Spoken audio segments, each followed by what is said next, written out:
La Biblia. Un texto sagrado lleno de narraciones fantásticas sobre una asombrosa fuerza sobrenatural. ¿Y si esa fuerza no fuera Dios? ¿Y si fueran ovnis? ¿Qué era esa rueda incandescente dentro de otra rueda que se le aparecía al profeta Ezequiel? En la Sodoma y Gomorra del Génesis, ¿de dónde venía el fuego y las piedras que lo arrasaron todo? En el Éxodo, ¿qué era esa presencia en el cielo que guió a Moisés a través del desierto? ¿Eran actos divinos? ¿O esas misteriosas fuerzas celestiales podrían haber sido ovnis en la Biblia?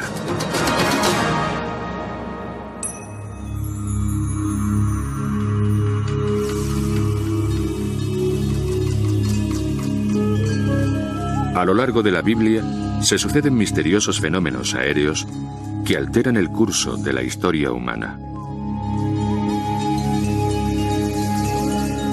Para los eruditos religiosos, estos relatos son la prueba infalible de la presencia de Dios y de las acciones divinas. Pero algunos investigadores modernos defienden una teoría diferente. Tal vez esas historias relaten verdaderas visitas alienígenas.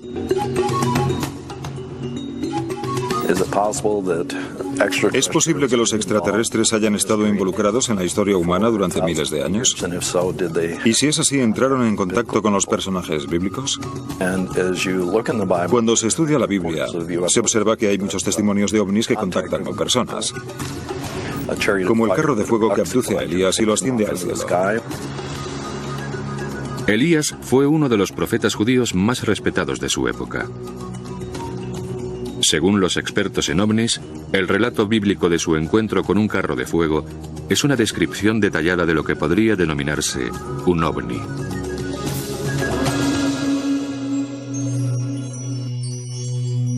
El encuentro tuvo lugar cuando Elías recorría el río Jordán acompañado de su sucesor.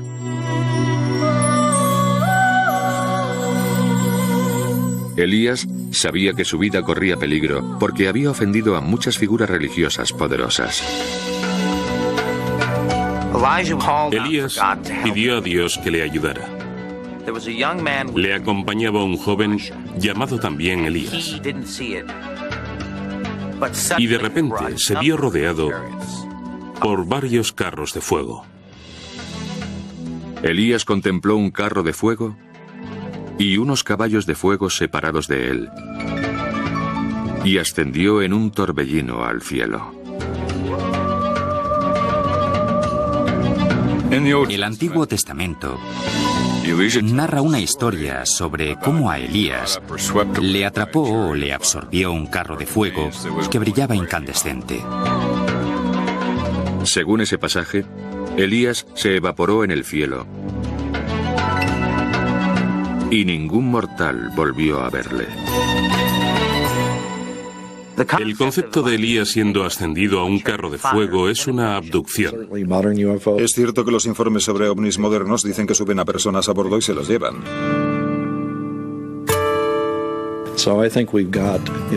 Creo que lo que aparece en esos informes es algo muy parecido a lo que se llevó a Elías al cielo.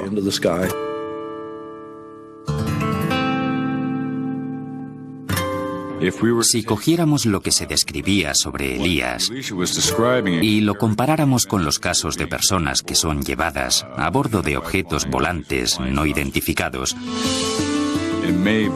podría tratarse perfectamente del mismo tipo de suceso que tuvo lugar en aquella época. Lo que nosotros denominamos carro de fuego no tiene nada que ver con el aspecto que imaginamos que puede tener un platillo volante. Pero hay quien defiende que en realidad no se diferenciaban tanto.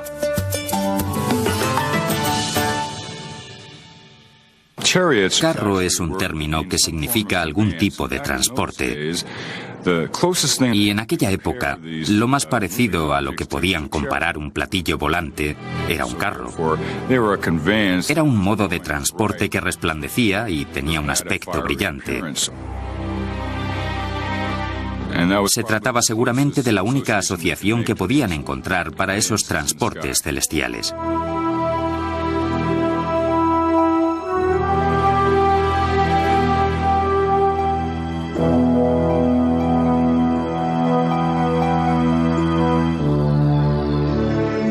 Algunos especulan con la interpretación tradicional de que muchos pasajes de la Biblia están manipulados, no solo por la falta de referencias técnicas de sus redactores, sino por las inexactitudes de la traducción al inglés de la Biblia que se efectuó en 1611 en la corte del rey Jaime.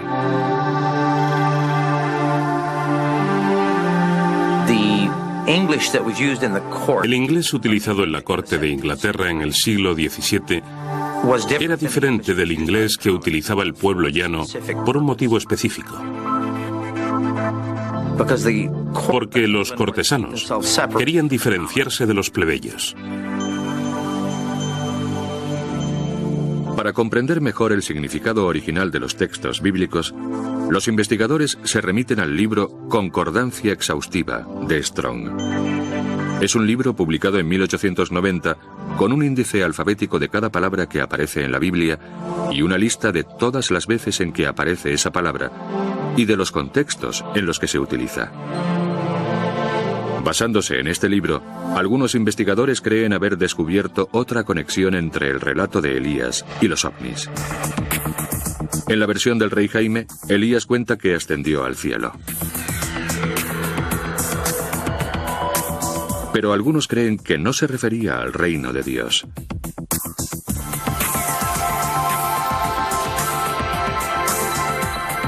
En la corte del rey Jaime, la palabra cielo significaba exclusivamente cielo.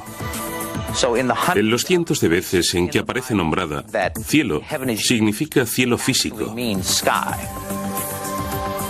No se refiere en ningún caso al reino de los cielos como recompensa.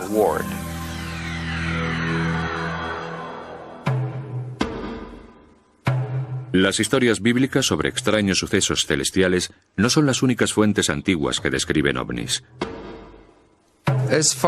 Las creencias religiosas en las que aparecen ovnis están presentes en todas las culturas. Están presentes en los textos más antiguos de los sumerios. Aparecen pintados en las paredes de las tumbas egipcias. Los yogis y los lamas de Oriente los llaman imanas o carros de los dioses.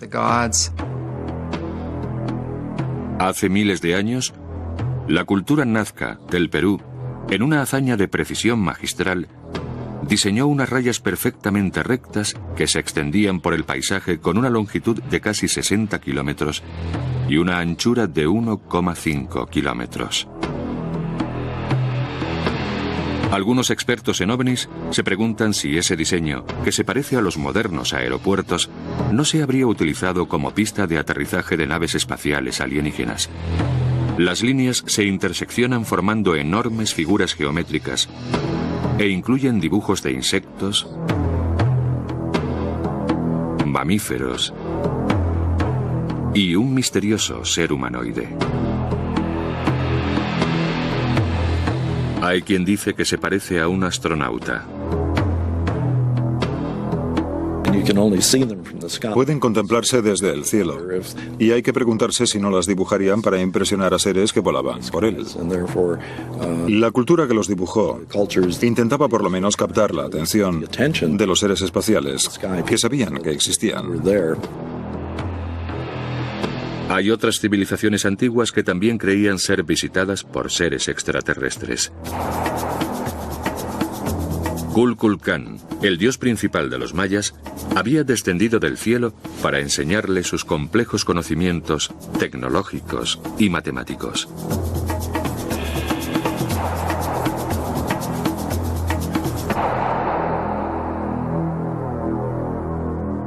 Los avanzados conocimientos matemáticos de los mayas son una de las formas de demostrar que existe una posibilidad.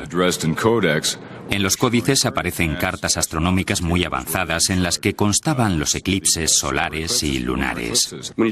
La creencia de que los mayas recibieron sus conocimientos matemáticos y astronómicos de antiguos dioses que bajaron del cielo, creo que tiene su origen en un hecho real. Porque esa misma historia se repite por todo el mundo, con los indios de América del Sur y del Norte, en China, en todo Oriente, en la India. Es esa historia, o una versión similar, en la que los dioses vienen del cielo y comparten sus conocimientos con los seres humanos. Son relatos inquietantemente similares, que se repiten en distintas culturas, a lo largo de los siglos, y que hacen surgir nuevas preguntas. Creo que los ovnis existen desde hace siglos. Creo que han sobrevolado la Tierra e incluso han aterrizado y han entablado contacto.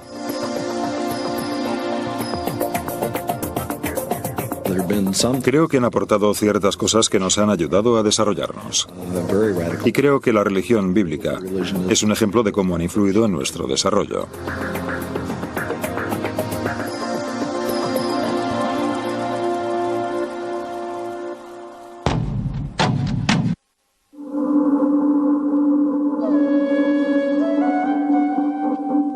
El éxodo de los judíos de Egipto fue un momento clave en el desarrollo de la religión judeocristiana.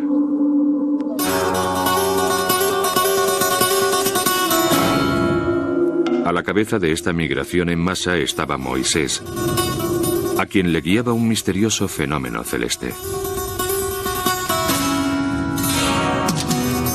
El Señor se les aparecía durante el día en forma de pilar de nubes para enseñarles el camino. Y por la noche se transformaba en un pilar de fuego para iluminarles. Así podían viajar de día y de noche.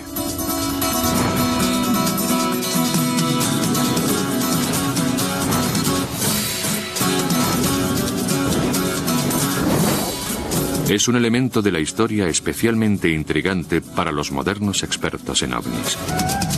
¿Quién o qué era ese protector?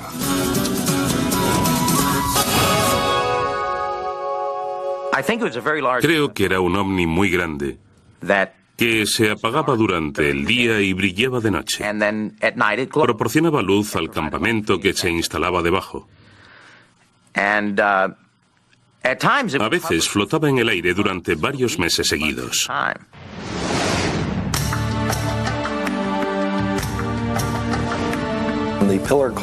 El pilar de nubes de día y de fuego de noche que guió el éxodo era un objeto en el cielo que aparentemente contenía algún tipo de ente inteligente que se comunicaba oralmente con Moisés durante todo el camino. El ovni jugaba al juego de seguir al jefe. Y el ovni era el jefe. Aunque inicialmente el faraón permitió el éxodo de los judíos, luego cambió de opinión y se lanzó sobre ellos con todos los carros de Egipto y cientos de sus hombres. Fue una persecución que condujo a uno de los acontecimientos más espectaculares de la Biblia, cuando los ejércitos del faraón alcanzaron a los israelitas a orillas del Mar Rojo.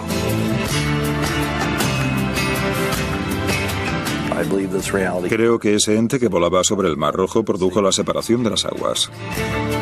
Hay una teoría que afirma que el sistema de propulsión del objeto extraterrestre apartó las aguas permitiendo a Moisés y sus seguidores cruzar el mar. Después, el Señor le dijo a Moisés que extendiera su mano sobre el mar para que se tragara a los egipcios, a sus carros y a sus jinetes. En mi opinión, la separación de las aguas estuvo causada por algún tipo de fuerza antigravitatoria.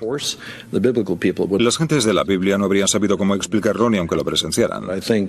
Pero creo que si alguien lo hubiera presenciado en la era moderna, nos podrían haber transmitido una versión científica de lo que a los antiguos les pareció sobrenatural.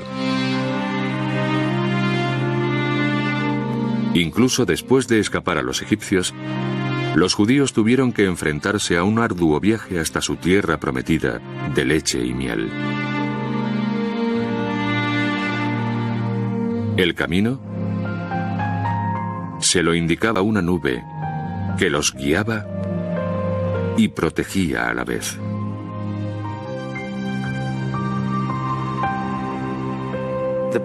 El pilar de nubes que los guiaba durante el día actuaba como sombrilla. La zona en la que viajaban era un desierto con temperaturas de hasta 50 grados y tardaron 40 años en llegar. El pilar lanzaba maná a los judíos para alimentarlos durante los 40 años que duró su éxodo. Así los mantuvo vivos en el desierto mientras se gestaba un enorme proyecto de acondicionamiento religioso a manos del ente extraterrestre. Algunas interpretaciones modernas afirman que el ovni les proporcionó mucho más que alimento y refugio. Cuando los israelitas se acercaban a las laderas del monte Sinaí, el pilar de nubes volvió a comunicarse con Moisés. El Señor le dijo a Moisés que se levantara temprano y subiera al monte Sinaí, y que se presentara ante él en lo alto de la montaña. Cuando Jehová aterrizó sobre la cima, advirtió a la gente que se apartara, pero permitió subir a Moisés. Y aparentemente, Moisés subió a la nave que había sobre la montaña. Entonces, Moisés subió a la montaña, que quedó cubierta por la nube. El Señor se apareció esta vez en forma de fuego abrasador en la cima del monte, a la vista de todo el pueblo de Israel. Y Moisés penetró en la nube. Los teóricos modernos especulan con que el tiempo que estuvo en la montaña lo pasó en el interior de un ovni. Y cuando llegó a la montaña le sudaba la cara.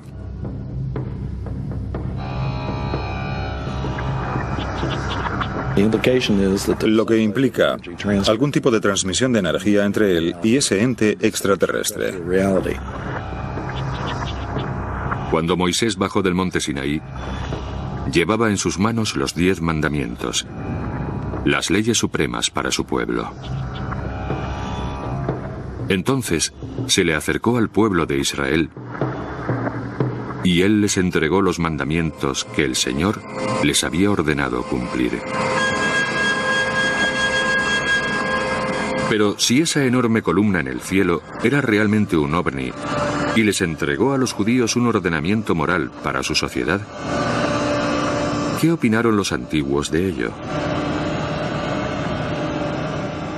Según Moisés, el individuo que había en el interior de las columnas de fuego y nubes era Jehová. Jehová es el nombre del Dios nacional de los judíos. Su Dios era un Dios del cielo, un Dios celestial, un Dios que creaba el cielo en la tierra. No creo que a los judíos les costara mucho creerse que la columna de nubes y fuego era Dios. Dios estaba en aquel ovni. Algunos creen que la influencia de los ovnis no se limita a la Biblia judía. Puede hallarse a sí mismo en la fe cristiana. Miles de años después del Éxodo, el Nuevo Testamento relata la transfiguración de Jesús.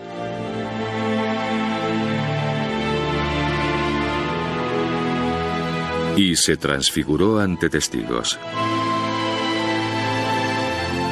Sus ropas se volvieron de un color blanco tan deslumbrante que no había cal en la tierra que las pudiera blanquear más.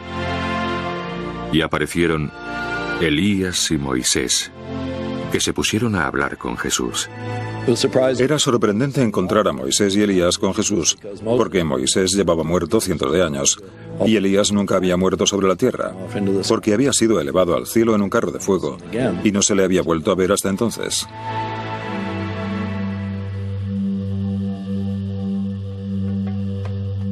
Eran los carros de fuego de Elías ¿Y la nube brillante de Moisés en el monte Sinaí, el mismo ente? Y fue esa misma nube, u ovni, la que trasladó a Elías y Moisés a la transfiguración de Jesús. Creo que se trata de un fenómeno reincidente en la Biblia. Un objeto extraño que aparece en el cielo y una voz que sale de él. Aparece durante el Éxodo en forma de columna de nubes que habla Moisés. Y aparece en el relato de la transfiguración. Cada vez que vemos a los profetas bíblicos diciendo cosas raras, ¿no sería un ente extraterrestre el que proporcionaba la información a sus mentes para que dijeran las cosas que decían?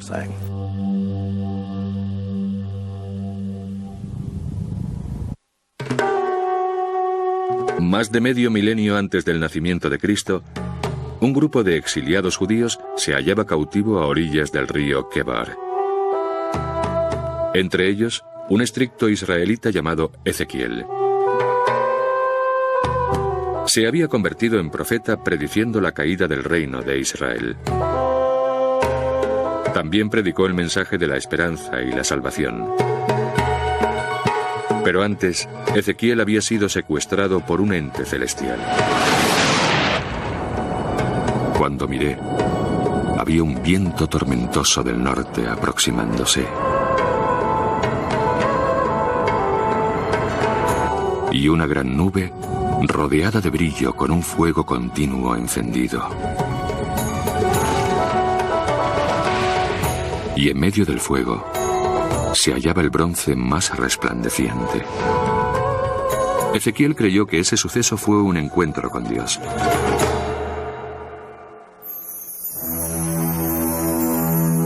Pero los expertos en ovnis se preguntan si podría haberse tratado de algo más. Los investigadores de ovnis han analizado y estudiado el relato detallado de Ezequiel sobre este encuentro más que ningún otro pasaje de la Biblia. Y creen que se trata de un encuentro con alienígenas. Vi una rueda sobre la tierra. En cuanto al aspecto de la rueda y de su fabricación, brillaba con el resplandor de una luz de cristal.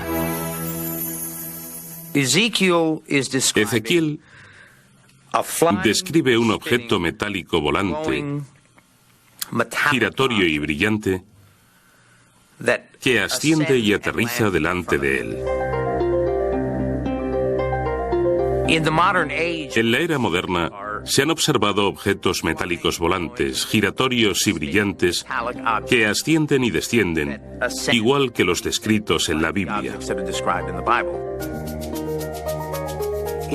¿No es una conclusión ilógica asumir que las naves que se ven ahora sean las mismas que describía la Biblia en la antigüedad? La construcción consistía en una rueda dentro de otra. Podía dirigirse en cualquier dirección, sin tener que girar. Se nota que a Ezequiel le costaba mucho describir su visión. Y es una característica de los avistamientos de ovnis que la gente que los vea tenga problemas explicando lo que ha visto. Igual que ocurre en la Biblia. Las 4 ruedas tenían bordes con pinchos y estaban circunvaladas por ojos.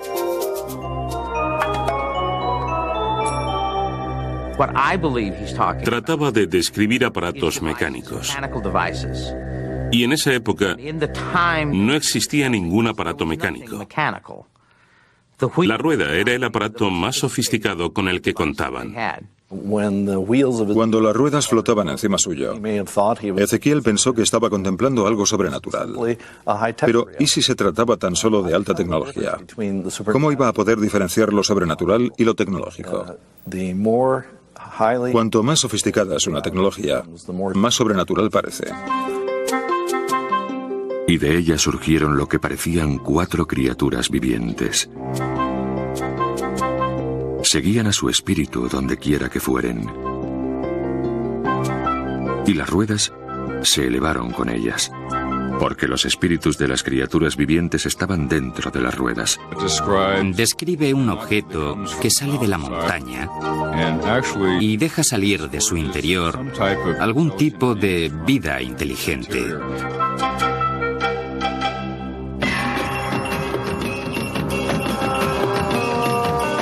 En cuanto al aspecto de sus caras, cada una tenía de frente el rostro de un hombre. Tenían el rostro de un león al lado derecho. Las 4 tenían el rostro de un buey al lado izquierdo. Y las 4 tenían la cara de un águila por detrás.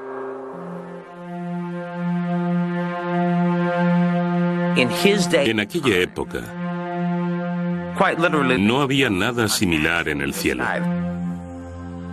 No había aviones, ni helicópteros. No había cometas, ni siquiera globos. En su época, nada se movía, a no ser que estuviera vivo o alguien lo moviera. Por eso, empleó la analogía de criaturas vivientes. Sobre las cabezas de las criaturas vivientes había la representación de un firmamento brillante como el cristal. Y cuando se fueron, oí el ruido de sus alas, similar al sonido de muchas aguas, como el sonido del trueno del Todopoderoso. Ve un firmamento, un objeto muy grande. Muchos ingenieros que han estudiado el tema opinan que se trata de aparatos de aterrizaje. Describe luces que suben y bajan, anillos de luces centelleantes que lo rodean. Habla de un ser que sale de la nave, del firmamento encima de él, y le habla.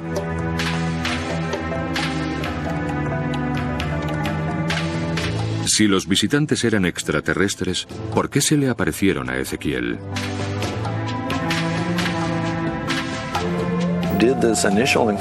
Este encuentro pudo sumir a Ezequiel en un estado de control mental que le impulsó a escribir su largo libro de profecías sobre el futuro de Israel y sobre las consecuencias políticas y económicas que se producirían. No lo sé, pero se trata de uno de los conceptos claves que tendrán que estudiar los teólogos una vez se haya admitido la existencia de ovnis.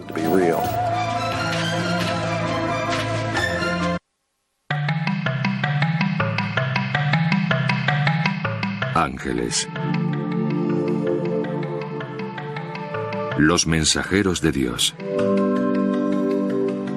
Sus imágenes etéreas aparecen en el arte y la arquitectura a lo largo de los milenios por todo el globo. Mencionados cientos de veces en la Biblia, los ángeles estaban presentes en algunos de los acontecimientos más significativos de la historia antigua.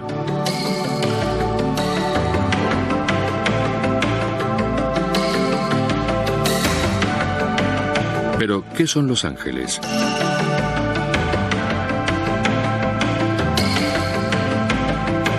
Algunos expertos en ovnis se preguntan si los ángeles y los alienígenas son lo mismo.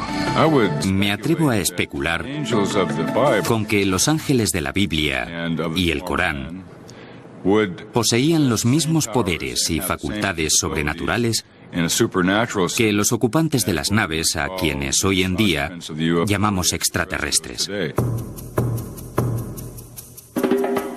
Según la Biblia, San Pedro, patriarca de la Iglesia Católica, fue salvado por un ángel con misteriosos poderes. El apóstol Pedro fue encarcelado para asegurarse que no se escapaba, y además lo encadenaron dentro de la celda y le pusieron a un guardia durmiendo a cada lado. Y se le apareció un ángel del Señor que hizo resplandecer la celda. Tocó a Pedro en un costado y le despertó diciéndole que se levantara deprisa. Y las cadenas cayeron de sus manos. Y el ángel sacó a Pedro de su celda entre los guardias inconscientes. Cuando el ángel y Pedro abandonaron la cárcel, la puerta de la cárcel se abrió por sí sola. Y salieron y cruzaron una calle, e inmediatamente el ángel le dejó. Pero el pasaje de la Biblia no explica cómo entró el ángel en la celda.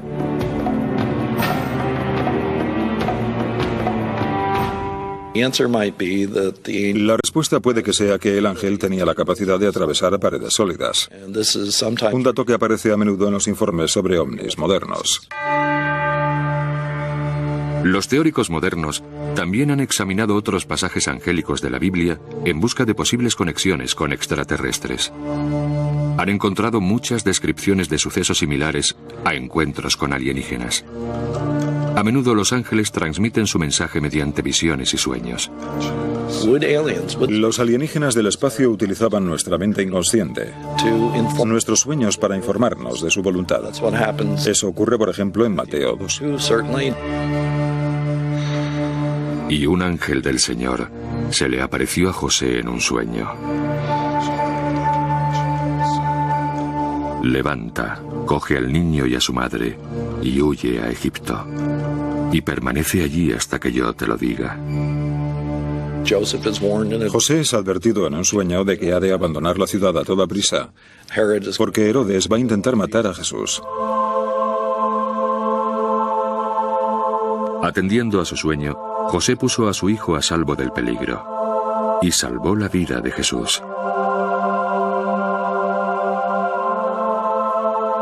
El tema de los sueños juega un importante papel en la vida psíquica judeocristiana. No sabemos cuánto se debe a la intervención directa de los alienígenas.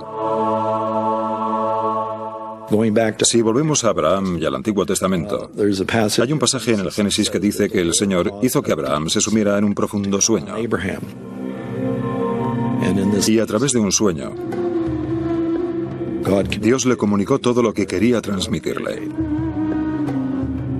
Pero Abraham también interactuó físicamente con los ángeles. Aunque se sabía que eran seres sobrenaturales, estas criaturas celestiales eran a menudo confundidas con meros mortales. En el libro del Génesis hay un relato sobre Abraham en el que le vienen a ver tres seres. Él no sabe que no son humanos, corrientes, y siguiendo la costumbre de Oriente Medio, les recibe como un buen anfitrión. Les invita a comer y pide a su mujer Sara que les prepare la comida. Los visitantes parecían normales, pero pronto desplegaron poderes extraños. Al final los hombres acaban comunicándole a Abraham que su mujer Sara va a concebir y dar a luz a un niño. Abraham cree que se trata de algo imposible de creer.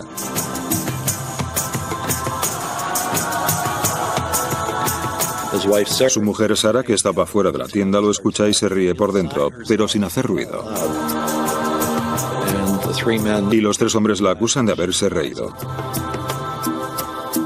Ella lo niega, pero en cualquier caso, esto implica que ellos podían leer su mente telepáticamente. La cuestión de la telepatía y de si esos seres podían o no leer la mente de Abraham y de Sara es un tema muy importante. La telepatía es también un rasgo que se asocia a menudo con los modernos extraterrestres. Luego se marchan y ella se queda embarazada. Con el tiempo, Abraham se da cuenta de que ha tenido lo que él llama un encuentro divino, pero creo que ahora podríamos llamarlo un encuentro extraterrestre. Ese año, Sara da a luz a su hijo, Isaac, de quien parte la dinastía que fundó la nación judía.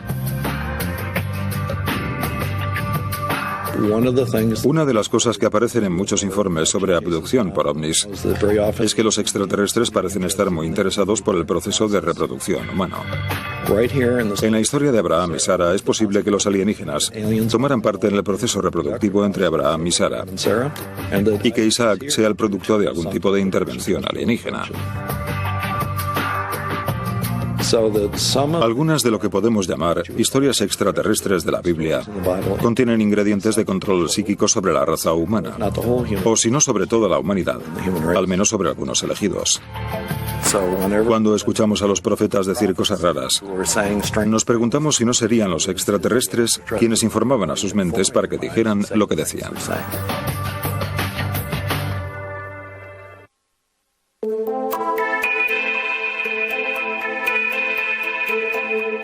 La mayoría de los acontecimientos de la Biblia que los expertos en ovnis definen como producidos por una inteligencia extraterrestre suelen tener efectos benignos o beneficiosos. Pero no siempre es así. Por ejemplo, en el caso de la destrucción de Sodoma y Gomorra. Según cuenta la Biblia, los habitantes de estas dos ciudades hermanas eran tan pecadores y degenerados que no había esperanza de reconducirlos por el buen camino. La única solución era el exterminio total.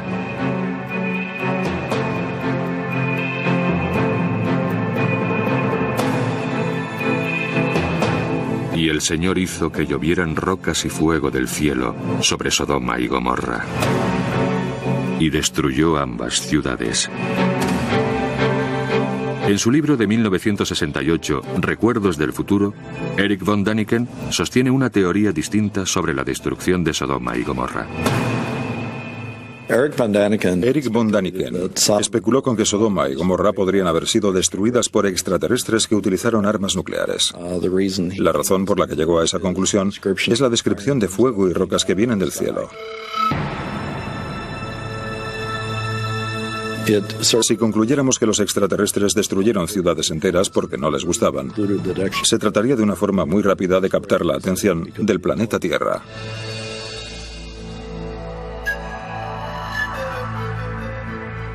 Sin embargo, existen otras teorías sobre la destrucción de esas ciudades.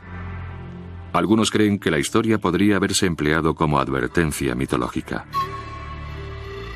Una lección aprendida de generación en generación para reforzar la importancia de la moral.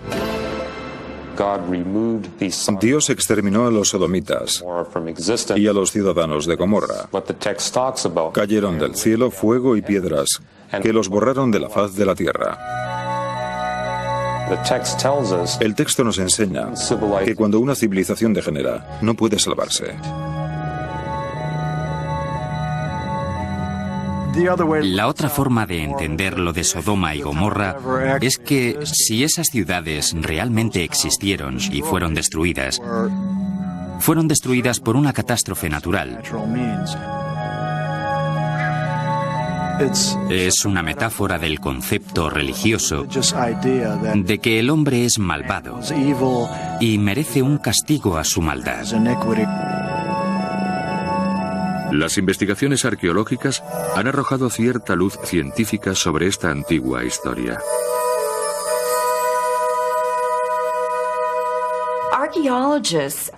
Unos arqueólogos que excavaban en una llanura al sudeste del Mar Muerto encontraron el lugar aproximado donde se situaban las ciudades de Sodoma y Gomorra.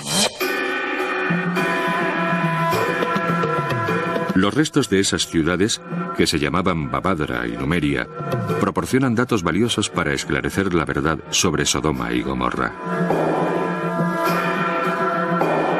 En Babadra se puede observar que se produjo una hecatombe en el montículo donde se asentaba. En Numeria existe un estrato de cenizas que sugiere que la ciudad sufrió un incendio.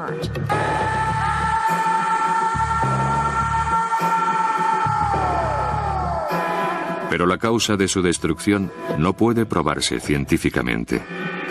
Por lo tanto, ¿quién o qué causó la debacle permanece abierto a la especulación? Lo más importante del tema es si los extraterrestres estaban tan involucrados en el desarrollo de la vida sobre la Tierra que decidieron destruir una ciudad o un grupo de gente. El que Dios y los ángeles bíblicos fueran un ovni de otro planeta puede ser una idea radical. Pero es posible que los teóricos modernos no fueran los primeros que se plantearan esta posibilidad. En el siglo XV, surgieron obras de arte que representaban escenas bíblicas, con misteriosos objetos volantes flotando en el cielo. Encuentro que el arte renacentista es muy intrigante. Hay imágenes de ovnis con la imagen de la Virgen y de Jesús crucificado. A veces se pintan al fondo pequeños puntos negros u ovnis en forma de platillo con una cúpula encima. Y se trata de obras de arte realizadas 1500 años después de que ocurrieran los hechos.